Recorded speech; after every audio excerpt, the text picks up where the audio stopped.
November ಮಾಸವನ್ನು ಮಾಲಿನ್ಯ ನಿಯಂತ್ರಣ ಜಾಗೃತಿ ಮಾಸಾಚರಣೆ ಎಂದು ಘೋಷಿಸಲಾಗಿದ್ದು, ಸಾರಿಗೆ ಇಲಾಖೆಯಿಂದ ಚಿಕ್ಕಬಳ್ಳಾಪುರ ನಗರದಲ್ಲಿ ಆಟೋ ಚಾಲಕರಿಗೆ, ವಿದ್ಯಾರ್ಥಿಗಳಿಗೆ ಮಾಲಿನ್ಯ ಮುಕ್ತ ಪರಿಸರದ ಕುರಿತು ಆರ್ಟಿಒ ಅಧಿಕಾರಿ ವಿವೇಕಾನಂದ ವಿವರಿಸಿದರು.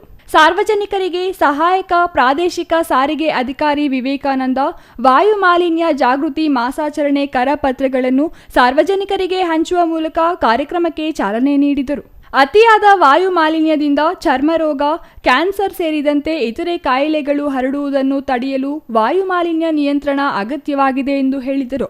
ಅಲ್ಲದೆ ವಾಹನ ಸಂಚಾರದಿಂದ ವಾಯು ಮಾಲಿನ್ಯ ಉಂಟಾಗಲಿದ್ದು, ಇದರಿಂದ ಸಾರ್ವಜನಿಕರ ಆರೋಗ್ಯದ ಮೇಲೆ ದುಷ್ಪರಿಣಾಮ ಬೀರಲಿದೆ. ಹಾಗಾಗಿ ಮಾಲಿನ್ಯ ತಡೆಗೆ ಪ್ರತಿಯೊಬ್ಬರೂ ಸಹಕರಿಸುವಂತೆ ಅವರು ಮನವಿ ಮಾಡಿದರು. ನವೆಂಬರ್ ಮಾಸವನ್ನು ಮಾಲಿನ್ಯ ನಿಯಂತ್ರಣ ಜಾಗೃತಿ ಮಾಸಾಚರಣೆ ಎಂದು ಘೋಷಿಸಿ ವಾಯು ಮಾಲಿನ್ಯ ತಡೆಯಲು ಹೆಚ್ಚು ಗಿಡಮರಗಳನ್ನು ನೆಟ್ಟು ಪೋಷಿಸಬೇಕು.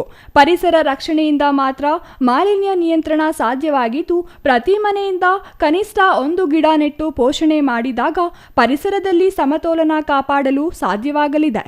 ಇನ್ನು ವಾಹನಗಳನ್ನು ಸುಸಜ್ಜಿತವಾಗಿಟ್ಟುಕೊಂಡು ವಾಯು ಮಾಲಿನ್ಯ ತಡೆಯಲು ಸಹಕರಿಸಬೇಕೆಂದು ಅವರು ಕೋರಿದರು. ಈ ತಿಂಗಳು ನಾವು ನವೆಂಬರ್ 1ನೇ ತಾರೀಕಿನಿಂದ 30ನೇ ತಾರೀಕುವರೆಗೂ ವಾಯು ಮಾಲಿನ್ಯ ನಿಯಂತ್ರಣ ಜಾಗೃತಿ ಮಾಸ ಆಗಿ ಹಮ್ಮಿಕೊಂಡಿದ್ದೀವಿ. ಪ್ರಾದೇಶಿಕ ಸಾರಿಗೆ ಕಚೇರಿ ಚಿಕ್ಕಬಳ್ಳಾಪುರ ವತಿಯಿಂದ.